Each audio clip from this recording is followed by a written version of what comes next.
Welcome to History for Snooze.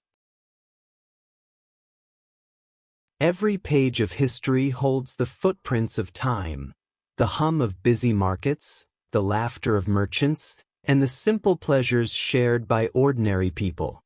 Here, we will travel back to the past, slowly, gently, so we can almost taste the flavors of another era. Tonight, our story drifts into the bustling lanes of medieval street food, from sizzling meat skewers and sweet honey pastries to steaming bowls of spiced broth sold beneath the glow of lantern light. These humble meals nourished both body and spirit, carrying with them the heartbeat of the medieval world. Before we start, dim the lights, settle into a comfortable spot, and let the world outside fade away.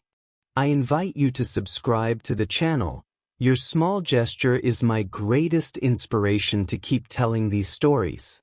And in the comments, let me know where in the world you're listening from.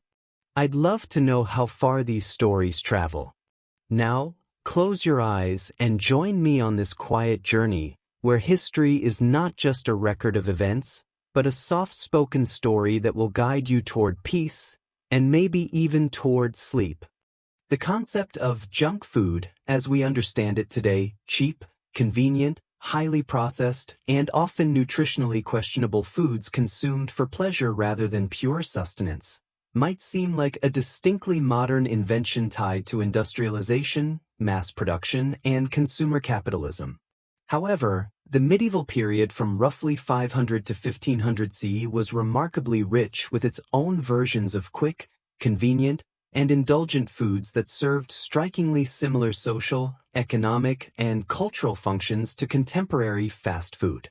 These medieval equivalents to junk food reveal fascinating and often surprising insights into daily life, social hierarchies, urban development, economic systems, and the fundamental human desire for convenient, tasty, and affordable sustenance that clearly transcends historical periods and technological capabilities. Medieval society was far more complex, varied, and sophisticated than many modern perceptions suggest. While popular imagination often conjures oversimplified images of peasants subsisting on gruel and porridge while nobles feasted on elaborate multi-course banquets, the historical reality included a thriving and diverse middle class of merchants, artisans, skilled craftspeople, and urban dwellers who created substantial demand for quick, portable, affordable, and flavorful food options that fit into their busy daily routines. The dramatic growth of medieval cities, particularly from the 11th century onwards during the medieval urban revolution, created environments that were remarkably similar to modern urban centers in terms of food culture, commercial activity, and consumer behavior patterns. Workers needed quick meals between shifts at workshops and construction sites. Travelers required portable sustenance for long journeys. Merchants wanted convenient food during market days, and social gatherings demanded shareable snacks and treats that enhanced communal experiences. This sustained demand gave rise to an entire ecosystem of food vendors, street food culture, commercial food preparation, and what could reasonably and accurately be called the medieval equivalent of junk food. These food systems were sophisticated, regulated, diverse, and central to urban life in ways that demonstrate remarkable continuity with modern food culture while also revealing the unique constraints, opportunities, and innovations of medieval society. The foundation of medieval junk food culture lay in the extensive networks of street food vendors who populated virtually every major city, town, and trading center across Europe, the Middle East, North Africa, and other medieval societies.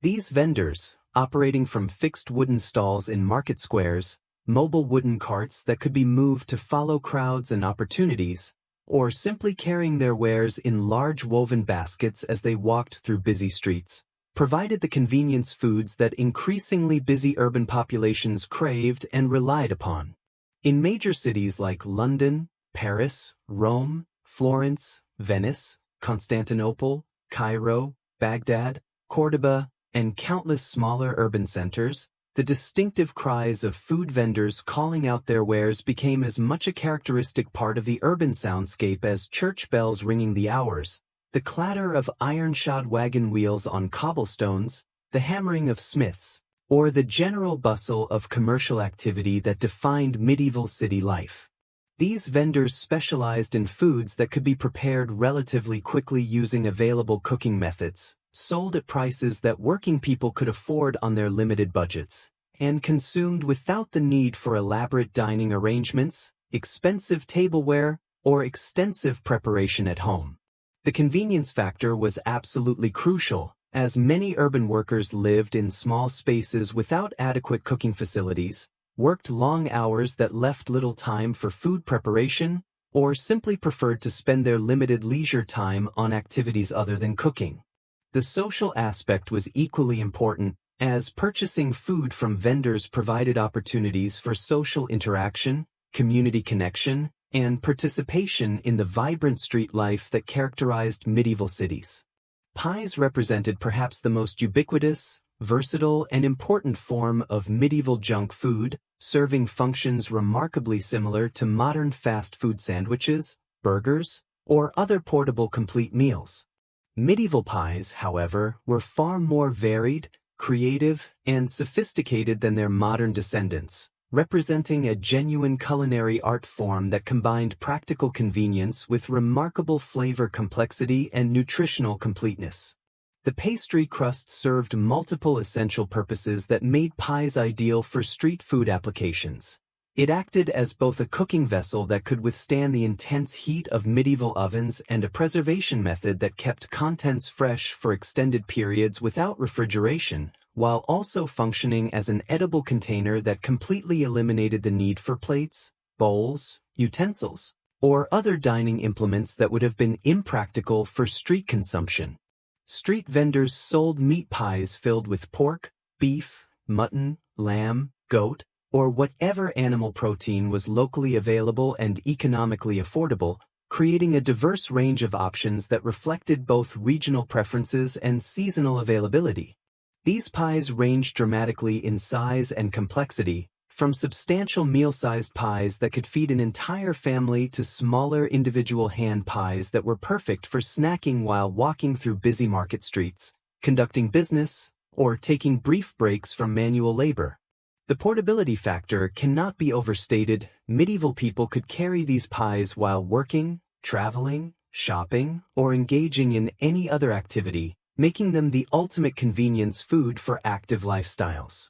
The remarkable variety of pie fillings reflected both local tastes and economic conditions in ways that created distinctive regional food cultures and culinary traditions that persisted for centuries. In coastal cities and towns, fish pies were extremely common and popular, often made with whatever catch was abundant during particular seasons but perhaps past its absolute prime for more expensive preparations or wealthy customers. Vendors developed sophisticated techniques for combining fish with onions, leeks, herbs, cheap grains like barley or oats, and locally available vegetables to create filling, flavorful, and nutritious pies that could be sold at prices that working people could afford even on limited incomes. Eel pies became particularly famous and popular in London, where the Thames River provided an abundant and reliable supply of eels that could be caught relatively easily and cheaply using simple equipment and techniques. These pies were often sold hot from portable clay ovens or iron braziers, making them especially appealing options during the cold, damp winters that characterized medieval English climate. The rich, fatty texture of eel meat combined with savory seasonings and flaky pastry created a deeply satisfying eating experience that provided substantial calories and nutrients needed for physical labor in harsh conditions. Meat pies also served important economic and practical functions by providing vendors with ways to use less desirable cuts of meat, organ meats, or meat that was beginning to deteriorate beyond the standards expected for direct sale to more affluent customers. The strong seasonings, herbs, and spices commonly used in medieval cooking weren't just for flavor enhancement, they also helped mask or complement the taste of meat that wasn't perfectly fresh, allowing vendors to minimize waste while still providing safe, nutritious, and appealing food products. This practice was essential in an era without refrigeration, when meat spoilage was a constant concern and economic necessity demanded maximum utilization of available protein sources. Pork pies were especially common throughout Europe because pigs could be raised efficiently in urban environments, eating scraps and waste that would otherwise create disposal problems, while producing meat that was relatively affordable compared to beef or lamb that required extensive grazing land. These pork pies often contained not just muscle meat, but also fat, organs, blood, and other parts of the animal that might otherwise go to waste, making them economical options for both vendors seeking to maximize profits and customers looking for substantial nutrition at reasonable prices. The high fat content of these pies made them extremely satisfying and provided the concentrated calories that manual workers needed to sustain energy levels throughout long, physically demanding workdays. Beyond simple single-meat pies, medieval vendors created increasingly elaborate and sophisticated combinations that anticipated modern fusion cuisine concepts and demonstrated remarkable creativity within available ingredient constraints. Pies might contain complex mixtures of different meats, vegetables, fruits, grains, and seasonings that created unique flavor profiles and eating experiences. Apple and pork pies, for instance, combine the natural sweetness of fruit with savory meat flavors, creating complex taste combinations that were both satisfying and novel. These sweet-savory combinations were particularly popular during autumn harvest seasons when fruits were abundant and needed to be preserved, used quickly, or incorporated into preparations that would extend their useful life. Vegetarian pies were also remarkably common and sophisticated, though not necessarily by deliberate choice. Meat was expensive throughout the medieval period, and many people consumed animal protein infrequently due to economic constraints rather than dietary preferences. Vegetable pies made with combinations of onions, leeks, cabbage, turnips, carrots, parsnips, and whatever other vegetables were seasonally available provided affordable, nutritious sustenance for urban workers who couldn't regularly afford meat-based options. These vegetarian preparations were often enhanced with eggs when available, various types of cheese, or small amounts of bacon, ham, or other preserved meats used primarily for flavoring rather than as primary protein sources. During Lent and other fasting periods mandated by Christian religious observances, which could total more than 1/3 of the calendar year, fish and vegetable pies became virtually the only options available from street food vendors, leading to remarkable creativity and innovation in preparations that maximized flavor, nutrition, and satisfaction while strictly adhering to religious dietary restrictions. Vendors developed sophisticated techniques for preparing fish pies using fresh fish, preserved fish, and various combinations that created diverse flavor profiles and textures. Vegetable pies during fasting periods often incorporated nuts, seeds, and plant-based proteins that provided nutritional completeness while remaining within religious guidelines.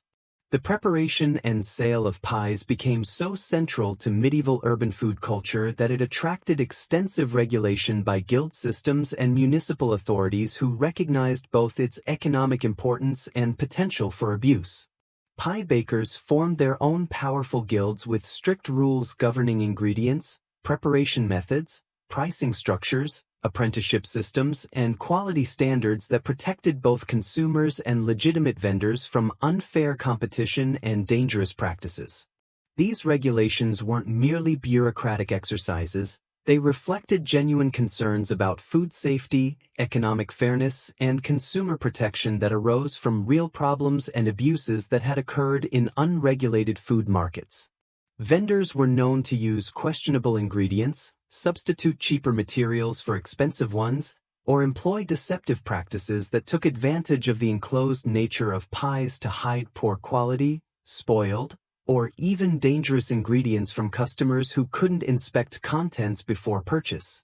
Municipal authorities throughout Europe regularly issued detailed proclamations about pie quality, ingredient standards, preparation methods, and sales practices, while establishing punishment systems for violators that could include substantial fines, public humiliation in stocks or pillories, temporary or permanent exclusion from the trade, or even physical punishment for serious offenses that endangered public health. The technological innovations required to support pie production on the scale demanded by medieval urban markets led to remarkable developments in cooking equipment, fuel management, and commercial food preparation techniques that anticipated many modern commercial kitchen concepts. Pie ovens became increasingly sophisticated, incorporating design improvements that maximized heat retention, provided more even temperature distribution, and allowed for batch cooking of multiple pies simultaneously. These ovens represented significant capital investments that required careful planning, skilled construction, and ongoing maintenance that created specialized trades focused exclusively on commercial cooking equipment. The development of portable pie warmers and serving equipment allowed vendors to maintain optimal food temperatures while transporting pies from production locations to sales points, creating distribution systems that separated production from retail in ways that improved efficiency and allowed for specialization of labor. Some vendors focused exclusively on pie production, selling their products wholesale to other vendors who specialized in retail sales and customer service, creating supply chain relationships that demonstrated sophisticated understanding of commercial organization and market optimization. The seasonal cycles of pie production and consumption created complex relationships between vendors, suppliers, and customers that required careful planning and resource management to maintain profitability throughout annual cycles that included periods of abundance and scarcity. During harvest seasons, pie fillings could incorporate abundant, inexpensive fruits and vegetables that created opportunities for premium products at accessible prices, while winter months required reliance on preserved, stored, and imported ingredients that increased costs and limited options. These seasonal challenges drove innovations in preservation techniques, storage methods, and ingredient substitution strategies that allowed pie vendors to maintain consistent operations throughout annual cycles while adapting to changing ingredient availability and cost structures. The development of these capabilities created competitive advantages for vendors who could provide consistent quality and variety regardless of seasonal constraints, while also creating opportunities for vendors who specialized in seasonal specialties that took advantage of temporary ingredient abundance to offer premium products at specific times of the year. Bread represented another fundamental cornerstone of medieval junk food culture, though the varieties and preparations were far more diverse and sophisticated than the simple loaves we might imagine from modern perspectives. Medieval bread culture was incredibly complex and varied, with different types of bread serving distinctly different social, economic, and nutritional functions that reflected everything from local agricultural conditions to social class distinctions to religious observances. White bread made from finely sifted wheat flour was expensive and primarily consumed by wealthy individuals who could afford both the premium grain and the labor-intensive processing required to produce fine flour, but coarser breads made from barley, rye, oats, or complex mixtures of different grains were much more affordable and formed the foundation for numerous street food preparations that transformed simple bread into complete, satisfying meals. Flatbreads topped with various ingredients functioned remarkably similarly to modern pizza, though the available toppings were quite different and reflected local agricultural production, seasonal availability, and economic constraints. Street vendors would prepare large flatbreads using whatever flour was most affordable and available, then top them with combinations of cheese, onions, herbs, small amounts of meat or fish, vegetables, or whatever ingredients were accessible and economically viable. These topped breads could be cut into individual portions and sold quickly to customers who wanted something more substantial and flavorful than plain bread but couldn't afford the higher cost of complete pies or more elaborate preparations.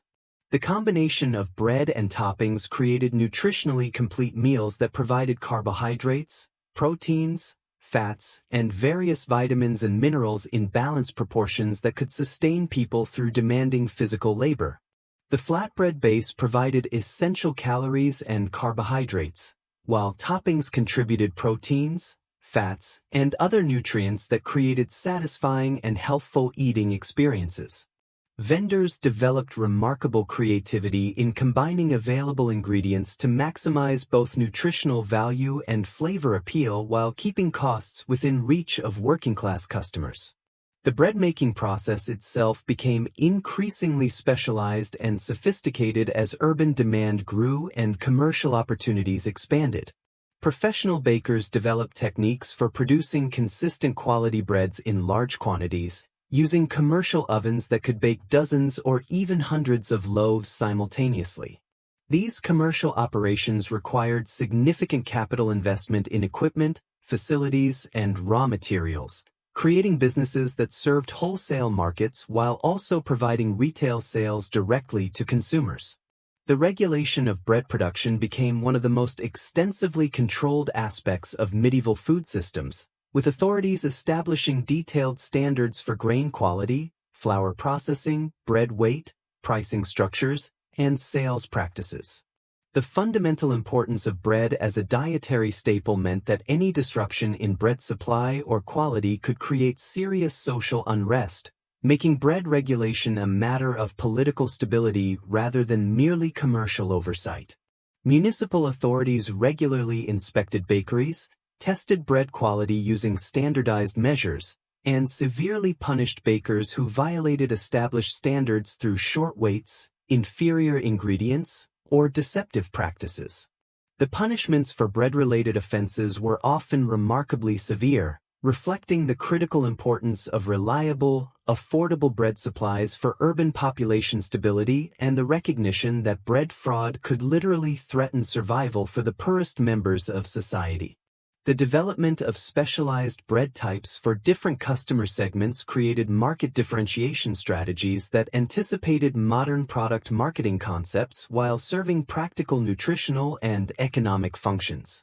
Work breads were dense, hearty, and designed to provide maximum nutrition and satiation for manual laborers who needed substantial caloric intake to sustain energy through demanding physical work. These breads often incorporated whole grains, seeds, and other nutritious additives that increased their caloric density and nutritional value while remaining affordable for working-class budgets. Holiday breads were elaborately decorated, flavored with expensive spices, and designed to mark special occasions and celebrations with foods that provided sensory pleasure and cultural significance beyond simple nutrition. These breads often required specialized skills and expensive ingredients that made them luxury items, but their cultural importance made them accessible to working people as occasional treats that enhanced important life events and community celebrations.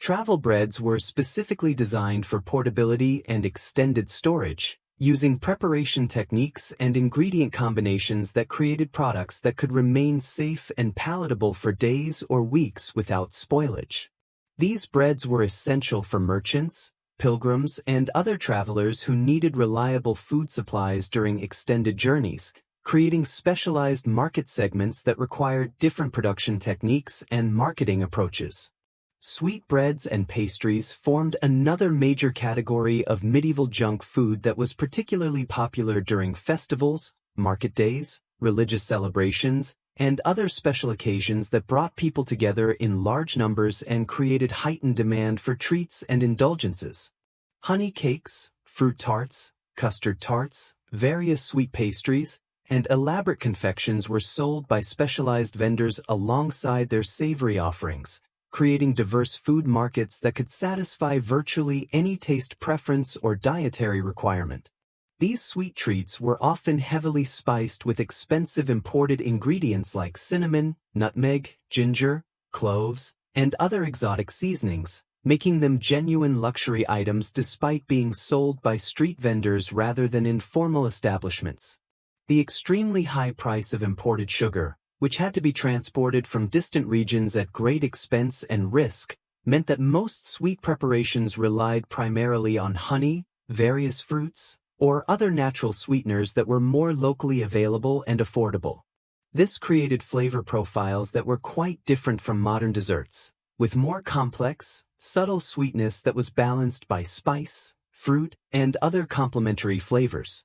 Honey, in particular, provided not just sweetness but also distinctive floral notes that vary depending on what plants bees had access to, creating regional variations in sweet preparations that reflected local ecosystems and agricultural practices. The production of honey-based sweets created important economic relationships between urban food vendors and rural beekeepers that demonstrated the interconnected nature of medieval food systems and the ways in which urban food culture depended on rural agricultural production. Beekeepers developed specialized techniques for producing different types of honey with distinctive flavors, colors, and textures that created premium ingredients for urban pastry makers who could charge higher prices for products made with superior honey varieties. The seasonal availability of different honey types created natural product cycles that pastry vendors incorporated into their business planning, offering different specialties throughout the year that took advantage of seasonal honey characteristics while also educating customers about the relationships between food quality and seasonal agricultural cycles.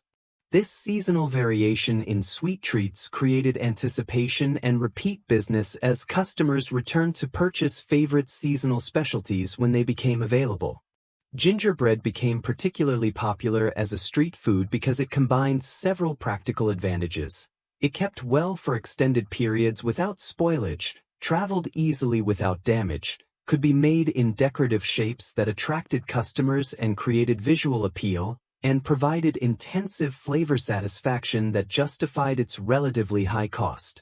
Medieval gingerbread was typically much harder and more heavily spiced than modern versions, making it suitable for long-term storage and transport while providing intense flavor experiences that small portions could deliver effectively.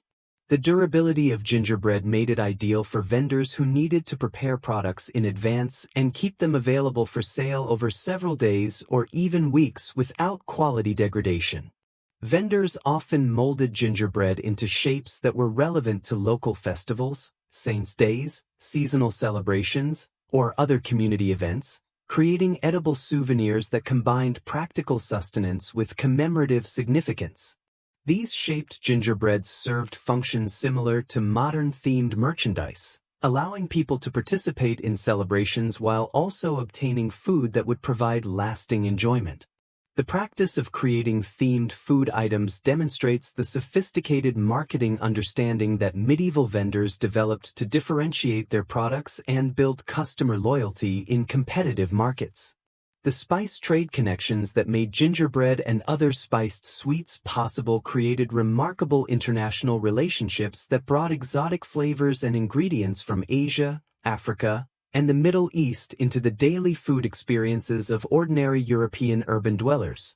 The high value and small bulk of spices made them ideal trade goods that could justify the costs and risks of long-distance transportation, while their transformative effects on food flavor created strong consumer demand that sustained international commerce even during periods of political instability and economic uncertainty. The knowledge and skills required to use exotic spices effectively in food preparation created specialized expertise that commanded premium prices and created professional advantages for cooks and vendors who could master these techniques.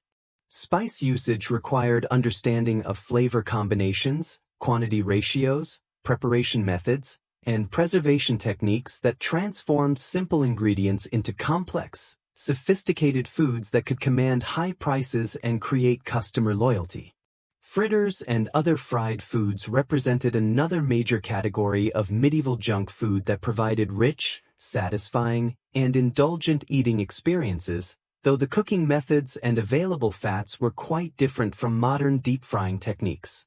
Medieval cooks used substantial amounts of expensive fats like lard, butter, or various oils to create crispy, golden, and richly flavored treats that were sold hot from portable cooking setups that could be transported to different locations as opportunities and crowds shifted throughout the day. The high cost of cooking fats made fried foods genuine luxury items that were typically consumed as special treats rather than regular dietary components.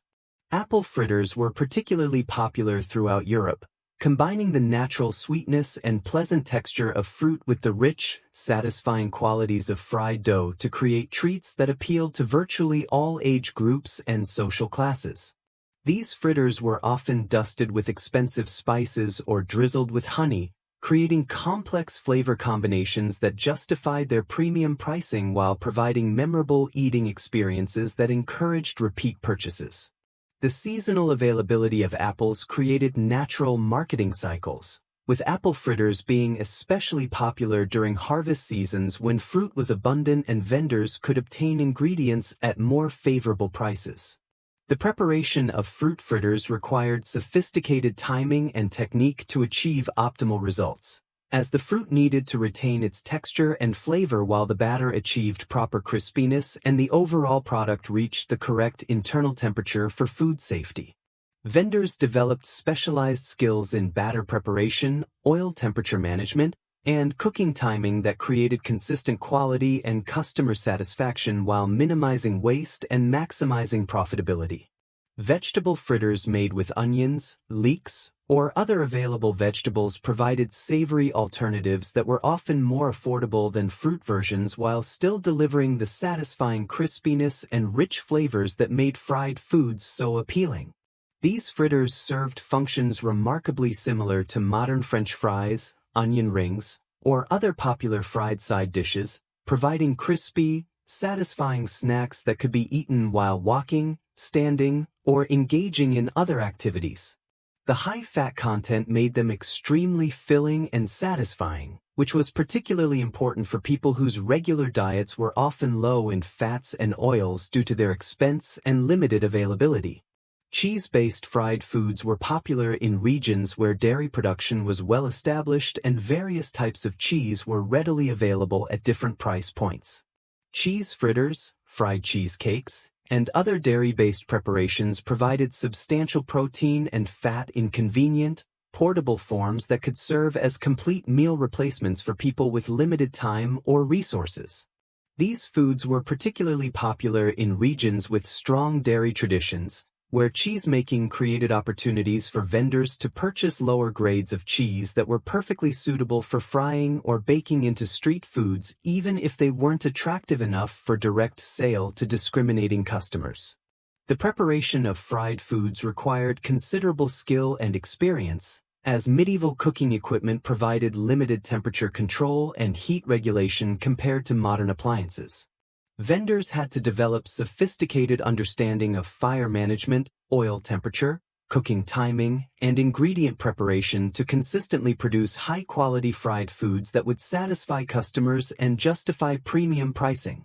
The investment in cooking equipment, fuel, and expensive cooking fats meant that fried food vendors typically specialized in these preparations rather than offering them alongside other food types. The social and cultural significance of fried foods extended beyond their nutritional and economic functions to include important roles in celebrations, festivals, and community gatherings where special foods marked important occasions and created shared experiences that strengthened social bonds. Fried foods were often associated with abundance, celebration, and special occasions, making them important components of festival food cultures that brought communities together and created memorable experiences that enhanced the significance of important events. The technical innovations required to produce fried foods safely and efficiently in commercial quantities led to developments in portable cooking equipment, oil management techniques, and food preparation methods that influenced broader cooking technology and commercial food preparation practices. These innovations created specialized knowledge and equipment that supported the growth of commercial fried food production while also improving cooking techniques that benefited home cooks and other food preparation applications. Beverages formed an essential and often overlooked component of medieval junk food culture, though the available options were dramatically different from modern expectations and reflected the fundamental challenges of obtaining safe drinking water in urban environments where sanitation systems were primitive and water contamination was a constant threat. Small beer, weak ale, and various other fermented beverages were the primary drink choices for most people, including children, because the fermentation process killed harmful bacteria and made these beverages much safer than untreated water from wells, rivers, or other sources that might be contaminated with human or animal waste. Street vendors sold these beverages alongside food items, creating combination meals that provided both sustenance and safe hydration in single convenient transactions. The integration of food and beverage sales allowed vendors to increase transaction values while providing customers with complete meal solutions that eliminated the need for separate purchases from multiple vendors. The relatively low alcohol content of most daily consumption beverages meant that people could drink them throughout the day without significant intoxication, though stronger beverages were certainly available for those who desired them. The production of safe, palatable beverages required sophisticated understanding of fermentation processes, ingredient quality, storage conditions, and preservation techniques that created specialized knowledge and skills that commanded premium prices and created profitable business opportunities. Successful beverage vendors developed expertise in managing fermentation timing, ingredient combinations, flavor enhancement, and quality control that created consistent products that customers could rely upon for both safety and satisfaction. Spiced drinks were particularly popular, especially during cold weather when the warming properties of both alcohol and spices provided comfort and relief from harsh conditions. Mulled ale, spiced wine, and various hot beverages were sold from portable braziers or specialized warming vessels that kept drinks at optimal temperatures for extended periods. These drinks often contained expensive imported spices like cinnamon, nutmeg, ginger, or cloves that made them luxury items, but they were typically sold in smaller portions that made them accessible to working people as occasional treats or special occasion indulgences. The preparation of spiced beverages required sophisticated knowledge of spice combinations, heating techniques, and flavor balancing that created opportunities for vendors to develop signature recipes and build reputations for particularly excellent or unique preparations. The complexity and expense of these beverages meant that they commanded premium prices, making them profitable specialties for vendors who could afford the initial investment in spices and equipment while developing the skills necessary to produce consistently excellent results. The seasonal variations in beverage preferences and availability created natural business cycles that successful vendors incorporated into their planning and marketing strategies. Winter demand for warm, spiced beverages created opportunities for premium pricing and specialty products, while summer preferences for lighter, more refreshing drinks required different ingredient combinations and preparation techniques that maintained profitability during different seasonal conditions. Sweet drinks made with honey, various fruits, or aromatic herbs provided alternatives to alcoholic beverages that were particularly appreciated by children, pregnant women, or during religious observances that discouraged or prohibited alcohol consumption. These drinks were often mildly fermented, giving them natural preservation properties while maintaining relatively low alcohol content that made them suitable for consumption by people who needed to avoid stronger beverages. Vendors would often flavor these drinks with whatever fruits or herbs were seasonally available, creating constantly changing menus that reflected local agricultural cycles and kept regular customers interested in trying new variations.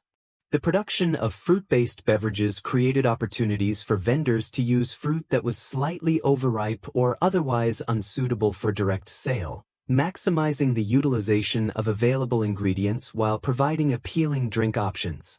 The natural sugars in fruit combined with mild fermentation created complex flavor profiles that were both refreshing and satisfying, making these beverages popular alternatives to plain water or stronger alcoholic drinks. The development of specialized beverage serving equipment and techniques created opportunities for vendors to differentiate their products and create memorable customer experiences that encouraged repeat business and word-of-mouth marketing. Decorative cups, specialized warming vessels, unique serving presentations, and signature flavor combinations allowed beverage vendors to create distinctive brand identities that helped them compete effectively in crowded markets while building customer loyalty and premium pricing opportunities. The social context of medieval junk food consumption reveals fascinating parallels to modern fast food culture that demonstrate remarkable continuity in human behavior patterns and social needs across dramatically different technological and economic contexts. Street food vendors strategically clustered around areas of high foot traffic, busy marketplaces, church squares where people gathered for religious services, bridges where travelers and merchants crossed rivers, city gates where people entered and left urban areas, and artisan districts where workshops and manufacturing created concentrations of workers with regular income and predictable break schedules. Workers would purchase quick meals during brief breaks from labor, much like modern office workers grabbing fast food during limited lunch hours, creating predictable demand patterns that vendors could anticipate and prepare for. The portable nature of most medieval street food made it ideally suited for consumption while continuing other activities, whether walking through crowded city streets, conducting business negotiations, socializing with friends and colleagues, or simply taking brief respites from demanding physical labor. The social aspects of street food consumption were at least as important as the nutritional ones, as purchasing food from vendors provided opportunities for community interaction, information exchange, and participation in the vibrant street life that characterized medieval urban centers. Food vendors often served as informal news sources, spreading information about current events, market conditions, political developments, or social gossip that helped people stay connected to their communities and understand changing circumstances that might affect their lives and livelihoods.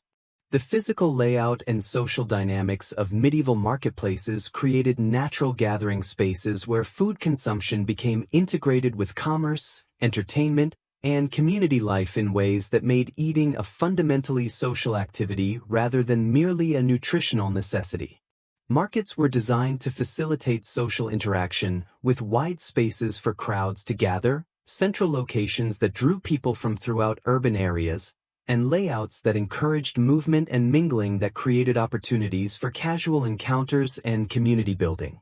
Street performers, musicians, storytellers, and other entertainers often gathered in the same areas as food vendors, creating festival-like atmospheres that made food consumption part of broader entertainment experiences that provided pleasure, relaxation, and social connection that enhanced the value of food purchases beyond simple nutrition.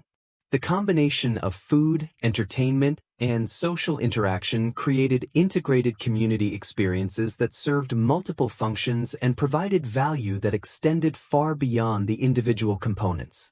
Taverns and alehouses served functions remarkably similar to modern fast food restaurants, providing quick, affordable meals in social settings that encouraged lingering, conversation, and community building. These establishments often specialized in simple, hearty foods that complemented their beverage offerings while requiring minimal preparation time and equipment investment. Meat pies, roasted meats, bread and cheese combinations, simple stews, and other substantial foods were standard tavern fare that provided reliable, familiar options for customers who wanted predictable meals in comfortable social environments. The social atmosphere of taverns made them important gathering places where people could enjoy both food and company, creating community spaces that transcended simple commercial transactions and served vital social functions in urban societies where many people lived in cramped, isolating conditions. These establishments provided warmth, light, entertainment, and social interaction that were often unavailable in people's homes, making them essential components of medieval urban social life. The regulation and management of taverns created important relationships between commercial food service and municipal authorities who recognized both the social value and potential problems associated with establishments that combined food service with alcohol consumption and social gathering. Licensing systems, operating hour restrictions, conduct requirements, and quality standards reflected sophisticated understanding of the complex social functions that taverns served and the need to balance commercial freedom with community safety and social order. The employment opportunities created by taverns and street food vendors provided important economic pathways for people who might otherwise have struggled to find work, particularly women, immigrants, and others who faced barriers to entry in more established trades. Food service required skills that could be learned relatively quickly, equipment investments that were often modest compared to other trades, and customer bases that were accessible to vendors regardless of social background or formal credentials. Festival foods represented a special and particularly elaborate category of medieval junk food that emerged during religious holidays, seasonal celebrations, market fairs, and other special occasions that brought large numbers of people together and created temporary surges in demand for special, memorable, and often luxurious foods. These occasions created opportunities for vendors to justify higher prices while offering foods that featured expensive ingredients, complex preparation methods, or unusual flavor combinations that wouldn't be economically viable during regular daily operations. Religious festivals throughout the Christian calendar created predictable annual cycles of special food demand, with different holidays associated with particular traditional foods that vendors would prepare specifically for those occasions. Christmas, Easter, Pentecost, various saints' days, and local religious observances all had distinctive food traditions that created business opportunities for vendors who could prepare the expected specialties. These festival foods often incorporated expensive ingredients like imported spices, premium meats, or elaborate preparation techniques that made them genuine luxury experiences for people whose regular diets were much simpler and more economical. The cultural significance of festival foods extended beyond commercial opportunities to include important roles in community identity, cultural transmission, and social cohesion that made food vendors important contributors to cultural preservation and community continuity. Festival food traditions connected people to their cultural heritage, religious beliefs, and community histories in ways that made food consumption a form of cultural participation that strengthened social bonds and maintained cultural traditions across generations. Seasonal celebrations tied to agricultural cycles created additional opportunities for special foods that celebrated harvest abundance, marked important transitions in the farming year, or provided communal experiences that strengthened social bonds within communities. Harvest festivals, spring planting celebrations, midsummer festivities, and winter solstice observances all generated demand for special foods that went beyond daily sustenance to create memorable experiences that enhanced the significance of important occasions. Market fairs were particularly important for special food culture, as these events brought together vendors and customers from wide geographic areas and created competitive environments where food sellers competed to create the most memorable, delicious, and attractive offerings. Traveling vendors would bring specialties from their home regions, creating opportunities for people to experience foods they wouldn't normally encounter, while local vendors would prepare their most elaborate and impressive items to compete effectively with visiting competitors.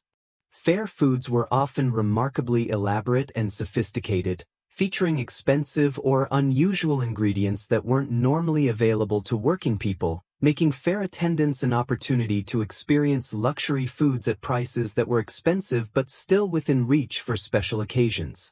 Roasted whole animals, elaborate multi-ingredient pies, complex pastries, exotic spice combinations, and imported ingredients created festival food cultures that were remarkably sophisticated and diverse, demonstrating the high levels of culinary skill and creativity that medieval food culture could achieve when economic constraints were temporarily relaxed. The preparation for major festivals often began weeks or months in advance, as vendors planned special menus, ordered unusual ingredients, developed new recipes, and prepared equipment and facilities to handle increased demand during festival periods.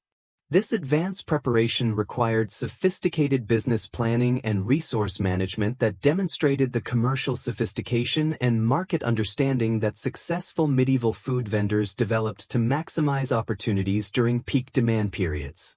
The competition during festival periods drove innovation and quality improvement as vendors sought to create distinctive offerings that would attract customers and generate word-of-mouth marketing that could sustain business beyond the festival period itself. Festival success could establish vendor reputations that provided competitive advantages throughout the year, making festival periods crucial for business development and long-term success. The economics of medieval junk food reveal complex relationships between social class, geography, economic cycles, and food access that created sophisticated market systems and business practices that anticipated many modern commercial concepts. While street food was generally more affordable than dining in formal establishments or preparing elaborate home meals, it still represented significant expenses for many people who had to carefully budget their limited resources and make strategic decisions about when and how to spend money on convenience foods versus preparing meals at home using cheaper ingredients. Working people might purchase street food occasionally as special treats, during particularly busy periods when home cooking wasn't practical, or when social circumstances made communal eating experiences more valuable than economic efficiency. However, for most medieval families, street food couldn't serve as a primary food source due to cost considerations, making it genuinely discretionary spending that reflected both available income and personal priorities regarding convenience, flavor, and social participation. The pricing strategies employed by medieval street food vendors demonstrated sophisticated understanding of market segmentation, customer psychology, and competitive positioning that created sustainable business models while serving diverse customer bases with varying economic capabilities. Vendors offered products at different price points that served different market segments, from premium festival foods that commanded high prices to basic sustenance items that remained accessible to working people with limited incomes.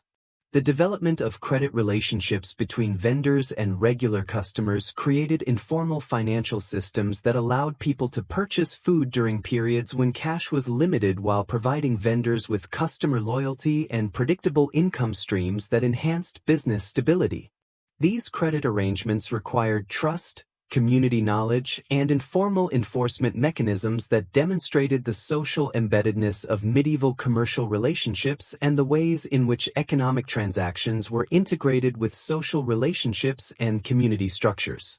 The seasonal economics of street food created complex business cycles that required vendors to manage cash flow, inventory, and production capacity across periods of abundance and scarcity that could dramatically affect both costs and demand.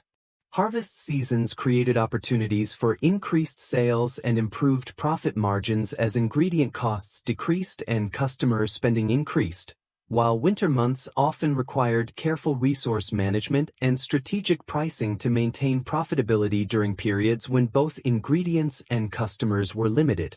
The geographic variations in medieval junk food economics reflected broader patterns of regional economic development, trade relationships, and agricultural productivity that created distinct market conditions and business opportunities in different locations. Coastal cities with access to maritime trade routes often had access to wider varieties of ingredients and more sophisticated preservation techniques, while inland areas relied more heavily on local production and seasonal availability that created different constraints and opportunities for food vendors. The ingredients used in medieval street food reflected both local availability and broader economic factors in ways that created distinct regional variations and seasonal patterns that were much more pronounced than modern food systems.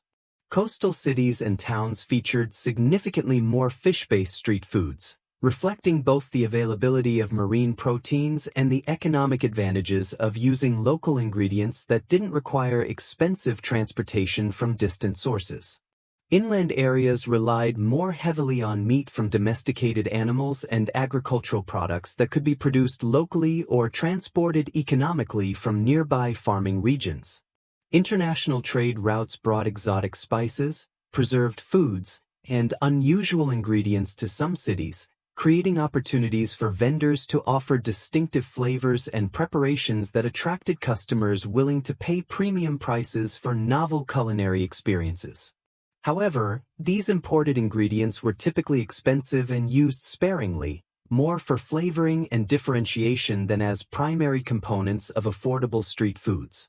The spice trade created particularly complex economic relationships that connected local street food vendors to international commercial networks spanning continents and involving multiple intermediaries who added costs and risks at each stage of the supply chain. A simple meat pie sold by a London street vendor might contain spices that had traveled from India through Middle Eastern markets, Mediterranean ports, and European trading centers before reaching the vendor, with each step adding costs that ultimately influenced the final price and accessibility of spiced foods to working-class customers. The economic impact of political instability, warfare, and trade disruptions on ingredient availability and pricing created ongoing challenges for street food vendors who had to adapt quickly to changing supply conditions while maintaining customer satisfaction and business profitability. Wars could disrupt trade routes and create ingredient shortages that forced vendors to develop substitute recipes and alternative sourcing strategies, while political changes could alter tax structures and regulatory requirements that affected business operations and profitability. Seasonal variations were dramatically more pronounced in medieval junk food than in modern equivalents, as preservation methods were limited, transportation was slow and expensive, and most food production was tied directly to local agricultural and natural cycles. Spring brought fresh vegetables, herbs, and young animals that vendors incorporated into pies, fritters, and other preparations that celebrated seasonal abundance and provided flavors that had been unavailable during winter months. Summer created opportunities for fresh fruit preparations, vegetable-based foods, and preparations that didn't require intensive cooking processes that would add unwelcome heat to already warm conditions. The psychological and cultural significance of seasonal eating patterns extended beyond practical considerations to include important connections between food consumption and natural cycles that created anticipation, celebration, and community bonding around seasonal food traditions. The arrival of first spring vegetables, summer fruits, or autumn nuts became community events that were celebrated through special food preparations and shared eating experiences that strengthened social bonds and created positive associations between food and community life. Autumn harvest seasons created exceptional opportunities for vendors to use surplus produce in creative ways, leading to seasonal specialties that made use of abundant apples, grains, nuts, and other products that needed to be processed or preserved before winter. These harvest season foods often featured complex flavor combinations and substantial portions that reflected temporary abundance and helped people prepare psychologically and nutritionally for the leaner winter months ahead. Winter months forced reliance on preserved, dried, or stored ingredients that created different flavor profiles and required different preparation methods, leading to seasonal menu changes that were much more dramatic than modern restaurant practices. Salt-preserved meats, dried fruits, stored grains, and preserved vegetables became the foundation for winter street foods that emphasized hardiness, warmth, and comfort rather than freshness and variety. The preservation techniques used to extend ingredient availability created distinctive flavors and textures that became integral to medieval food culture and influenced taste preferences in ways that shaped culinary traditions for centuries. Smoking, salting, fermenting, and drying transformed ingredients in ways that often enhanced rather than compromised their flavor appeal, creating preference patterns that valued intensity and complexity over freshness and subtlety. The regulation and quality control of medieval junk food reveals sophisticated understanding of food safety, consumer protection, and fair trade practices that predated modern food safety systems by centuries while addressing many of the same fundamental challenges that continue to concern food regulators today. Guild regulations specified detailed ingredient standards, preparation methods, and pricing structures that protected both consumers and legitimate vendors from unfair competition, dangerous practices, and economic exploitation. Municipal authorities regularly inspected food vendors, tested product quality using available methods, and administered punishments for those who violated established standards, creating regulatory systems that were often remarkably comprehensive and effective within the constraints of medieval technology and administrative capabilities. These regulatory efforts demonstrate that medieval societies took food safety and consumer protection seriously and developed systematic approaches to managing the risks associated with commercial food production and distribution. The enforcement mechanisms used to ensure compliance with food regulations included public punishments that served both deterrent and educational functions, warning community members about vendors who violated standards while demonstrating municipal commitment to food safety and fair trade practices. Pillories, stocks, public shaming, and other visible punishments created community awareness about food quality issues while discouraging vendors from engaging in dangerous or deceptive practices that could harm customers or legitimate competitors. Food adulteration was a constant concern that required ongoing vigilance from both authorities and consumers, as vendors were known to stretch expensive ingredients with cheaper substitutes, use questionable meat sources, employ preservation methods that masked spoilage, or engage in other deceptive practices that could endanger customer health while providing unfair competitive advantages. Bread makers might mix sawdust, chalk, or other inedible materials into flour to increase bulk and reduce costs. Pie makers might use spoiled meat disguised with heavy spicing, and beverage vendors might dilute their products with unsafe water or add substances that increased apparent strength or flavor while reducing actual quality. The response to these practices created some of the earliest comprehensive consumer protection laws and regulatory systems in human history, establishing precedents and principles that continue to influence modern food regulation. The sophistication of these medieval regulatory approaches demonstrates that the challenges of ensuring food safety and fair commercial practices in complex urban markets were well understood and addressed systematically, even within the technological constraints of pre-industrial societies. The guild system created professional organizations that combined economic protection for members with quality assurance for consumers in ways that created stable, regulated markets that balanced commercial interests with public welfare. Guild membership required demonstration of professional competence, adherence to established standards, and participation in ongoing quality control and professional development activities that maintained industry standards while providing economic security for qualified practitioners. The apprenticeship systems associated with food guilds created structured pathways for knowledge transmission and skill development that ensured continuing availability of qualified food vendors while maintaining quality standards and professional traditions. Master craftsmen were responsible for training apprentices in proper techniques, ingredient selection, quality control, and business practices that created professional continuity and skill preservation across generations of food vendors. The health implications of medieval junk food were quite different from modern concerns about processed foods, artificial additives, and industrial food production methods, but they still involved significant considerations about nutrition, food safety, and the balance between convenience and health that remain relevant today.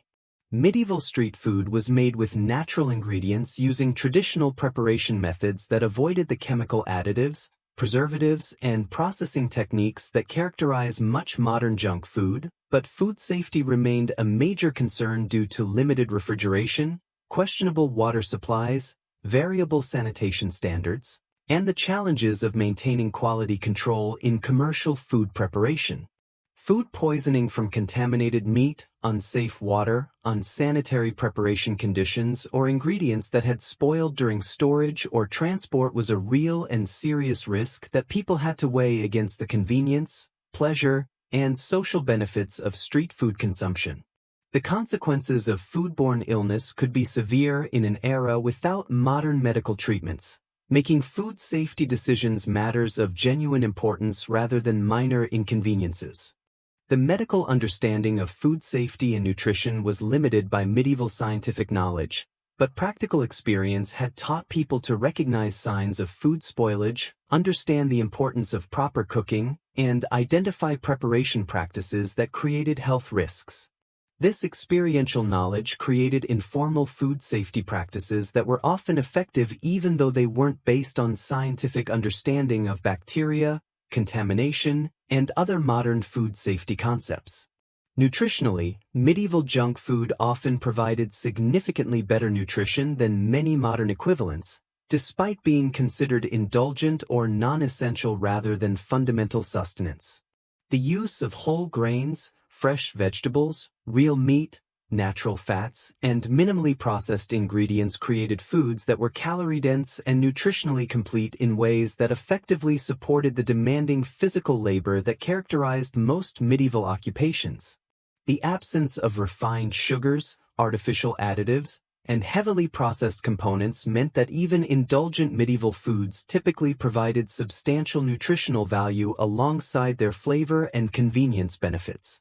However, these foods were also very high in salt, fat, and total calories relative to the overall medieval diet, making them genuine indulgences rather than appropriate regular sustenance for most people. The high salt content was often necessary for preservation purposes, while high fat content provided the concentrated calories needed for physical labor but could be excessive for people with more sedentary lifestyles.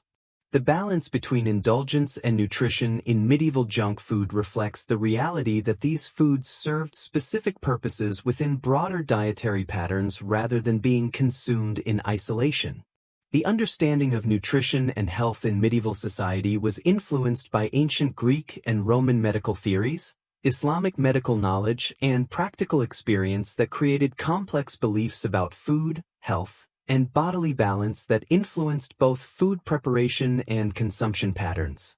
The theory of humor suggested that different foods had warming or cooling properties that needed to be balanced to maintain health, leading to preparation methods and ingredient combinations that were designed to create harmonious effects on the body. These medical theories influenced spice usage, cooking methods, and food combinations in ways that often produced beneficial results even though the underlying scientific understanding was incorrect.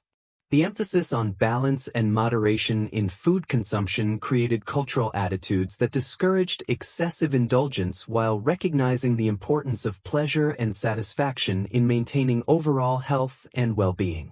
The cultural significance of medieval junk food extended far beyond simple sustenance or commercial transactions, creating shared experiences, cultural identities, and social bonds that help define community characteristics and regional distinctiveness. Particular foods became strongly associated with specific cities, regions, or cultural groups, creating local pride and identity markers that persisted for centuries and contributed to the development of distinctive regional cuisines that continue to influence food culture today. London's famous eel pies, Paris's distinctive meat pasties, various Italian focaccia variations, German sausage preparations, and countless other regional specialties throughout Europe became symbols of local culture that residents proudly shared with visitors and travelers, creating culinary tourism and cultural exchange opportunities that enhanced the economic and social significance of food beyond mere sustenance. These regional food identities created competitive pride between cities and regions, encouraging innovation and quality improvement as communities sought to maintain reputations for distinctive and excellent food specialties. The development of distinctive regional food cultures through street food and junk food preparations created important cultural connections between people and places, contributing to the development of local and regional identities that transcended social class boundaries. Both wealthy and poor people might take pride in their city's distinctive food specialties, creating shared cultural experiences that provided social cohesion and community identity in societies that were otherwise often divided by significant economic and social inequalities. The transmission of food culture across generations created important mechanisms for preserving cultural knowledge, family traditions, and community identity that helped maintain social continuity during periods of change and disruption. Grandmothers teaching granddaughters traditional recipes, master craftsmen training apprentices in professional techniques, and communities celebrating seasonal foods all contributed to cultural preservation and transmission that maintained important connections between past and present. The role of food in cultural identity extended to religious and ethnic communities that maintained distinctive food traditions as expressions of group identity and cultural preservation. Jewish communities developed distinctive preparation methods and ingredient combinations that reflected religious dietary requirements while creating cultural distinctiveness. Muslim communities in areas under Islamic rule contributed Middle Eastern ingredients and techniques that influenced local food culture while maintaining their own cultural traditions. The role of women in medieval junk food culture was particularly significant and often overlooked in traditional historical accounts that focused primarily on male-dominated trades and activities. Food preparation and sales provided economic opportunities that were relatively accessible to women compared to many other medieval trades that were more heavily restricted by gender, guild membership, or capital requirements. Women operated food stalls, sold baked goods, brewed and sold various beverages, managed taverns and alehouses, and participated in food markets throughout medieval Europe, creating important economic opportunities for female entrepreneurs who might otherwise have had limited access to commercial activities. This economic participation gave women important and visible roles in urban commercial life, creating networks of female entrepreneurs who passed down recipes, techniques, business practices, and market knowledge through generations of women who continued family food businesses. The knowledge and skills required for successful food preparation and sales were often transmitted from mothers to daughters, creating female business dynasties that contributed significantly to urban food culture while providing economic independence and social status for women who might otherwise have been economically dependent on male relatives. Women's participation in food culture also extended beyond purely commercial activities to include the social and cultural functions that food served in medieval communities. Women often organized community feasts, managed household food preparation for extended families, and maintained the cultural knowledge about seasonal food traditions, religious dietary requirements, and special occasion food customs that preserved community traditions and cultural continuity across generations. The preparation for major festivals often began weeks or months in advance, as vendors planned special menus, ordered unusual ingredients, developed new recipes, and prepared equipment and facilities to handle increased demand during festival periods. This advanced preparation required sophisticated business planning and resource management that demonstrated the commercial sophistication and market understanding that successful medieval food vendors developed to maximize opportunities during peak demand periods. The competition during festival periods drove innovation and quality improvement as vendors sought to create distinctive offerings that would attract customers and generate word-of-mouth marketing that could sustain business beyond the festival period itself. Festival success could establish vendor reputations that provided competitive advantages throughout the year, making festival periods crucial for business development and long-term success. The economics of medieval junk food reveal complex relationships between social class, geography, economic cycles, and food access that created sophisticated market systems and business practices that anticipated many modern commercial concepts. While street food was generally more affordable than dining in formal establishments or preparing elaborate home meals, it still represented significant expenses for many people who had to carefully budget their limited resources and make strategic decisions about when and how to spend money on convenience foods versus preparing meals at home using cheaper ingredients. Working people might purchase street food occasionally as special treats, during particularly busy periods when home cooking wasn't practical, or when social circumstances made communal eating experiences more valuable than economic efficiency. However, for most medieval families, street food couldn't serve as a primary food source due to cost considerations, making it genuinely discretionary spending that reflected both available income and personal priorities regarding convenience, flavor, and social participation. The pricing strategies employed by medieval street food vendors demonstrated sophisticated understanding of market segmentation, customer psychology, and competitive positioning that created sustainable business models while serving diverse customer bases with varying economic capabilities. Vendors offered products at different price points that served different market segments, from premium festival foods that commanded high prices to basic sustenance items that remained accessible to working people with limited incomes. The development of credit relationships between vendors and regular customers created informal financial systems that allowed people to purchase food during periods when cash was limited while providing vendors with customer loyalty and predictable income streams that enhanced business stability.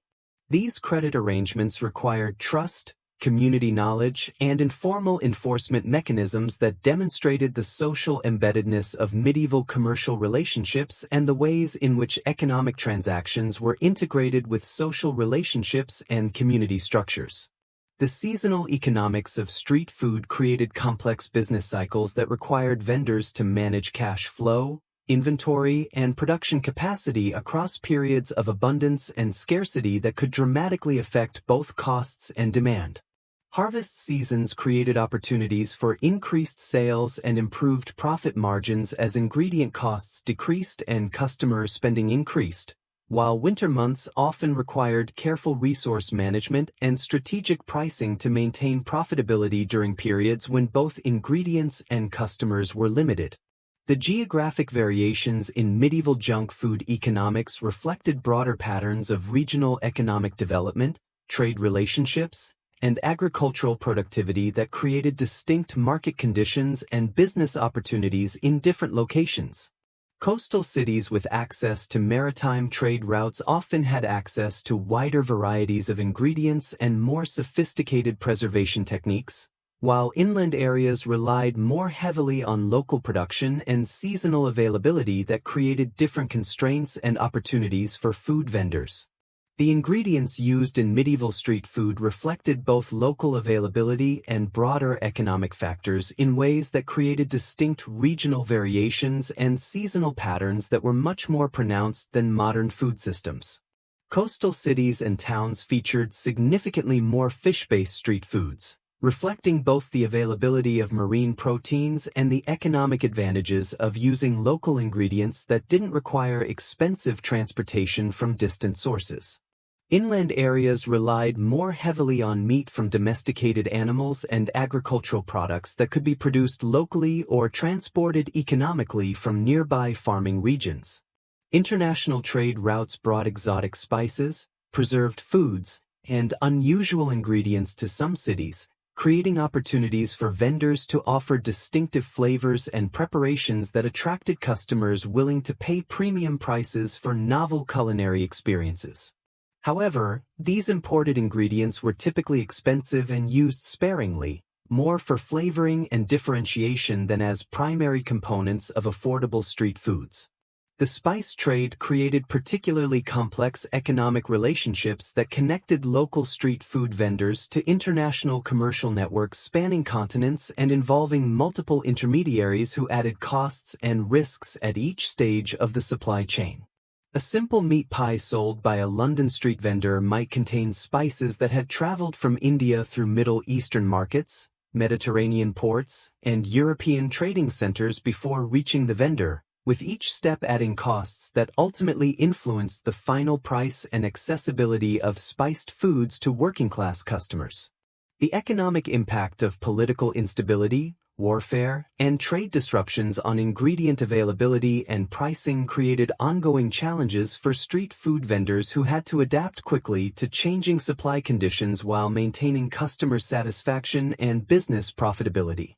Wars could disrupt trade routes and create ingredient shortages that forced vendors to develop substitute recipes and alternative sourcing strategies, while political changes could alter tax structures and regulatory requirements that affected business operations and profitability. Seasonal variations were dramatically more pronounced in medieval junk food than in modern equivalents, as preservation methods were limited, transportation was slow and expensive, and most food production was tied directly to local agricultural and natural cycles. Spring brought fresh vegetables, herbs, and young animals that vendors incorporated into pies, fritters, and other preparations that celebrated seasonal abundance and provided flavors that had been unavailable during winter months. Summer created opportunities for fresh fruit preparations, vegetable-based foods, and preparations that didn't require intensive cooking processes that would add unwelcome heat to already warm conditions. The psychological and cultural significance of seasonal eating patterns extended beyond practical considerations to include important connections between food consumption and natural cycles that created anticipation, celebration, and community bonding around seasonal food traditions. The arrival of first spring vegetables, summer fruits, or autumn nuts became community events that were celebrated through special food preparations and shared eating experiences that strengthened social bonds and created positive associations between food and community life. Autumn harvest seasons created exceptional opportunities for vendors to use surplus produce in creative ways, leading to seasonal specialties that made use of abundant apples, grains, nuts, and other products that needed to be processed or preserved before winter. These harvest season foods often featured complex flavor combinations and substantial portions that reflected temporary abundance and helped people prepare psychologically and nutritionally for the leaner winter months ahead. Winter months forced reliance on preserved, dried, or stored ingredients that created different flavor profiles and required different preparation methods, leading to seasonal menu changes that were much more dramatic than modern restaurant practices. Salt-preserved meats, dried fruits, stored grains, and preserved vegetables became the foundation for winter street foods that emphasized hardiness, warmth, and comfort rather than freshness and variety. The preservation techniques used to extend ingredient availability created distinctive flavors and textures that became integral to medieval food culture and influenced taste preferences in ways that shaped culinary traditions for centuries. Smoking, salting, fermenting, and drying transformed ingredients in ways that often enhanced rather than compromised their flavor appeal, creating preference patterns that valued intensity and complexity over freshness and subtlety. The regulation and quality control of medieval junk food reveals sophisticated understanding of food safety, consumer protection, and fair trade practices that predated modern food safety systems by centuries while addressing many of the same fundamental challenges that continue to concern food regulators today. Guild regulations specify detailed ingredient standards, preparation methods, and pricing structures that protected both consumers and legitimate vendors from unfair competition, dangerous practices, and economic exploitation. Municipal authorities regularly inspected food vendors, tested product quality using available methods, and administered punishments for those who violated established standards, creating regulatory systems that were often remarkably comprehensive and effective within the constraints of medieval technology and administrative capabilities. These regulatory efforts demonstrate that medieval societies took food safety and consumer protection seriously and developed systematic approaches to managing the risks associated with commercial food production and distribution.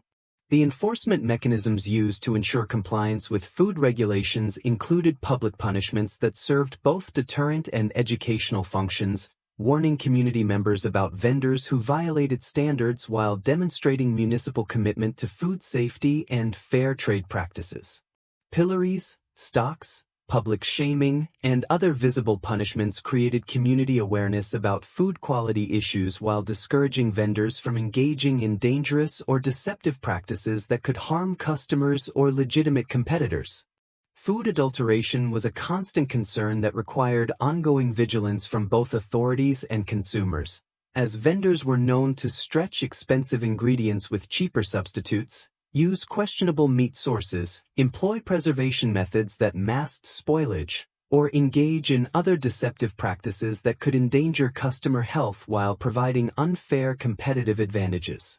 Bread makers might mix sawdust, chalk, or other inedible materials into flour to increase bulk and reduce costs, Pie makers might use spoiled meat disguised with heavy spicing, and beverage vendors might dilute their products with unsafe water or add substances that increased apparent strength or flavor while reducing actual quality. The response to these practices created some of the earliest comprehensive consumer protection laws and regulatory systems in human history, establishing precedents and principles that continue to influence modern food regulation. The sophistication of these medieval regulatory approaches demonstrates that the challenges of ensuring food safety and fair commercial practices in complex urban markets were well understood and addressed systematically, even within the technological constraints of pre-industrial societies. The guild system created professional organizations that combined economic protection for members with quality assurance for consumers in ways that created stable, regulated markets that balanced commercial interests with public welfare. Guild membership required demonstration of professional competence, adherence to established standards, and participation in ongoing quality control and professional development activities that maintained industry standards while providing economic security for qualified practitioners. The apprenticeship systems associated with food guilds created structured pathways for knowledge transmission and skill development that ensured continuing availability of qualified food vendors while maintaining quality standards and professional traditions. Master craftsmen were responsible for training apprentices in proper techniques, ingredient selection, quality control, and business practices that created professional continuity and skill preservation across generations of food vendors. The health implications of medieval junk food were quite different from modern concerns about processed foods, artificial additives, and industrial food production methods, but they still involved significant considerations about nutrition, food safety, and the balance between convenience and health that remain relevant today. Medieval street food was made with natural ingredients using traditional preparation methods that avoided the chemical additives, preservatives, and processing techniques that characterize much modern junk food, but food safety remained a major concern due to limited refrigeration, questionable water supplies, variable sanitation standards, and the challenges of maintaining quality control in commercial food preparation. Food poisoning from contaminated meat, unsafe water, unsanitary preparation conditions, or ingredients that had spoiled during storage or transport was a real and serious risk that people had to weigh against the convenience, pleasure, and social benefits of street food consumption. The consequences of foodborne illness could be severe in an era without modern medical treatments, making food safety decisions matters of genuine importance rather than minor inconveniences. The economic independence that food-related businesses provided to women created opportunities for social mobility and personal autonomy that were rare in medieval society. Successful female food vendors could accumulate capital, own property, and exercise economic influence that provided security and status that transcended traditional gender limitations. These opportunities created important precedents for female economic participation that influenced broader social attitudes about women's capabilities and roles in commercial society. The skills and knowledge associated with food preparation and presentation created forms of cultural capital that enhanced women's social status and influence within their communities.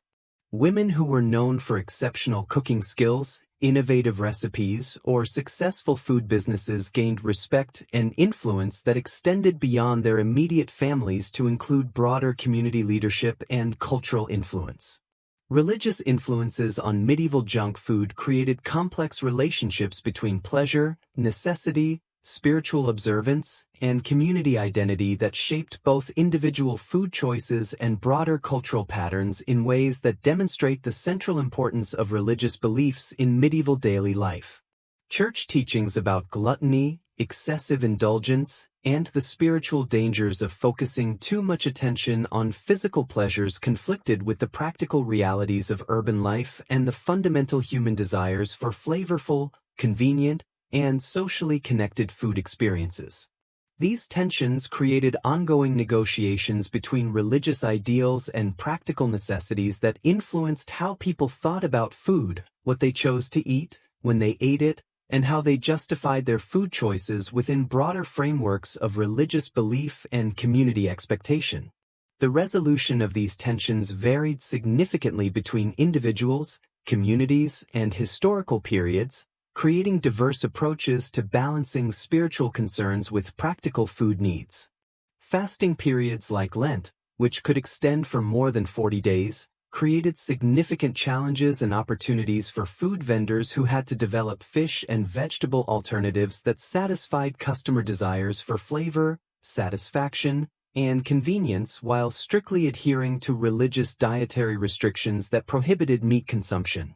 These periods led to remarkable creativity and innovation in food preparation as vendors experimented with new ingredients, preparation methods, and flavor combinations that could provide satisfying eating experiences within religious constraints. The development of sophisticated fish and vegetable preparations during fasting periods contributed significantly to the overall diversity and quality of medieval cuisine, as vendors and cooks were forced to explore ingredients and techniques that they might not have investigated if meat had been continuously available. These innovations often persisted beyond fasting periods, enriching the overall food culture and providing expanded options for people who chose or were forced to eat less meat for economic or other reasons. The religious calendar created predictable cycles of food restriction and celebration that vendors incorporated into their business planning and menu development, creating specialized products for different religious seasons and celebrations.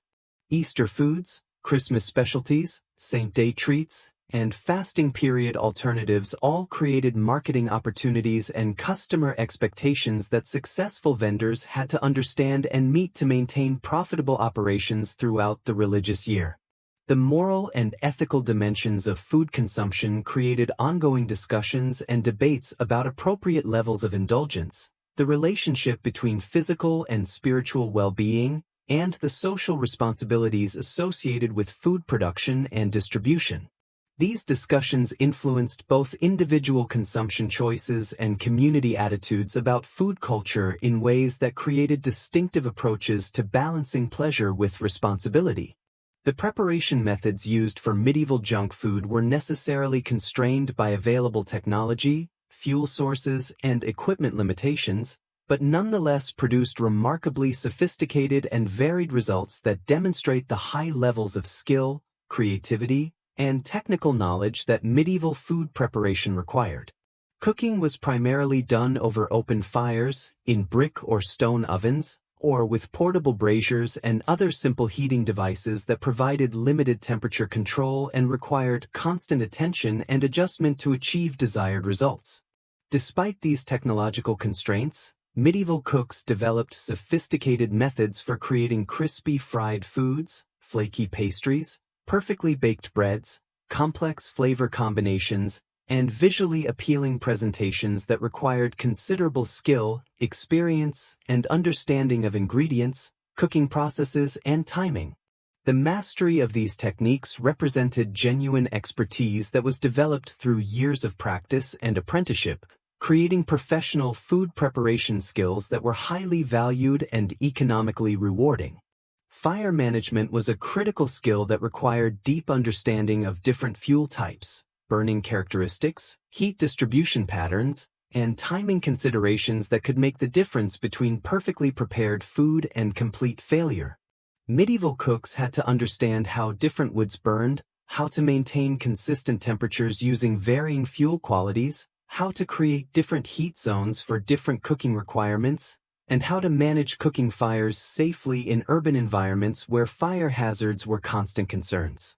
The development of specialized cooking techniques for different types of foods created professional specializations that enhanced quality while improving efficiency in commercial food preparation. Pastry specialists developed techniques for creating consistently flaky crusts, meat specialists perfected roasting and preserving methods, and bread bakers mastered fermentation and oven management that created distinctive professional expertise that commanded premium prices and customer loyalty. The innovation in cooking equipment specifically designed for commercial food preparation created technological developments that improved efficiency, safety, and product quality while reducing labor costs and improving profitability. Portable ovens, specialized mixing equipment, improved storage systems, and better preservation tools all contributed to the advancement of commercial food preparation technology that supported the growth and sophistication of medieval junk food culture.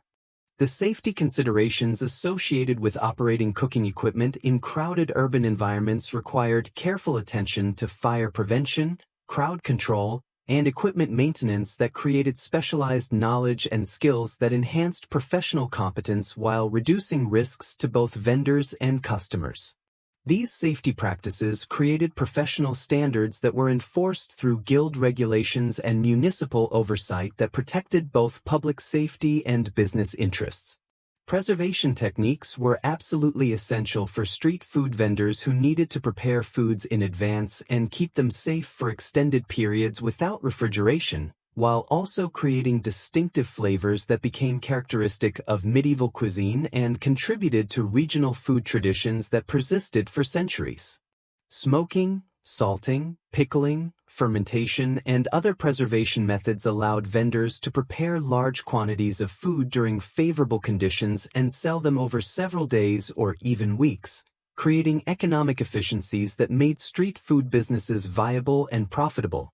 These preservation techniques also created distinctive flavor profiles that became integral to medieval cuisine and influenced taste preferences in ways that shaped food culture for generations. Smoked meats, salted fish, pickled vegetables, and fermented preparations developed complex flavors that were often preferred to fresh alternatives, creating taste preferences that valued the intensity and complexity that preservation methods could achieve. The necessity of preservation thus became a creative driver that enhanced rather than compromised the quality and appeal of medieval foods. The knowledge and skills required to master various preservation techniques created professional specializations that commanded premium prices and created competitive advantages for vendors who could offer preserved foods with superior flavor, texture, and keeping quality. Master preservers developed techniques for achieving optimal results with different ingredients and environmental conditions,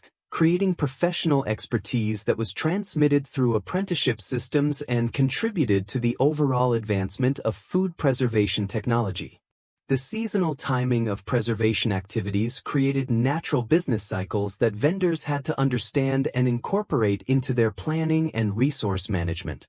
Autumn preservation of summer abundance, winter preparation of preserved foods for spring sales, and year-round management of preservation processes all required sophisticated understanding of seasonal patterns and preservation techniques that successful vendors had to master to maintain profitable operations.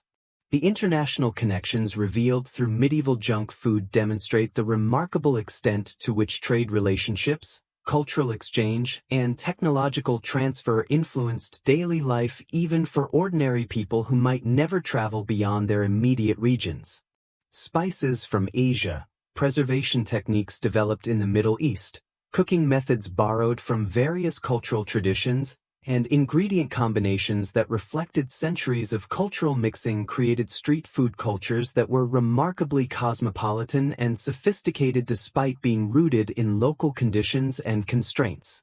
The Silk Road and other major trade routes brought not just luxury goods for wealthy elites, but also culinary knowledge, preparation techniques, and ingredient possibilities that filtered down through society to influence even the most basic street food preparations. A simple meat pie sold by a London street vendor might incorporate spice combinations that originated in India, preservation techniques developed in the Mediterranean, and cooking methods that had traveled from the Middle East through centuries of cultural exchange and adaptation. This international influence created continuous innovation and improvement in medieval junk food as vendors and cooks incorporated new ideas, ingredients, and techniques into their preparations. The competitive pressures of street food markets encouraged experimentation and adaptation, while trade connections provided access to new possibilities that kept food culture dynamic and evolving rather than static and traditional. The cultural exchange facilitated by international trade created opportunities for mutual learning and adaptation that enriched food cultures throughout the medieval world. European vendors learned preservation techniques from Middle Eastern merchants, Asian spice usage influenced European cooking methods, and North African preparation techniques spread throughout Mediterranean food culture, creating international fusion cuisines that anticipated modern global food culture by centuries. The economic relationships created by international food trade connected local street food vendors to global commercial networks that provided both opportunities and vulnerabilities that required sophisticated understanding of international markets, trade relationships, and supply chain management. Successful vendors had to understand how international political events, trade disruptions, and economic changes could affect ingredient availability and pricing in ways that influenced their local business operations and profitability. The evolution of medieval junk food over the roughly 1,000-year medieval period shows how food culture responded to changing economic conditions, technological developments, social structures, demographic shifts, and cultural influences in ways that reveal broader patterns of historical change and continuity. Early medieval street food was relatively simple and localized, reflecting the limited trade networks, smaller urban populations, and more constrained economic conditions that characterized the centuries immediately following the fall of the Roman Empire. However, later medieval periods, particularly from the 11th century onwards, saw dramatic increases in sophistication, variety, and international influence that reflected the medieval commercial revolution, urban growth, expanded trade networks, and increased prosperity that characterized the High Middle Ages. The development of more complex guild systems, improved transportation networks, expanded agricultural production, and more sophisticated financial systems all contributed to the development of street food cultures that could support greater variety, higher quality, and more elaborate preparations. The Black Death and other major disruptions created temporary setbacks and changes in food culture, but also created opportunities for innovation and adaptation as labor shortages, changed economic conditions, and social disruption forced vendors and consumers to develop new approaches to food production and consumption.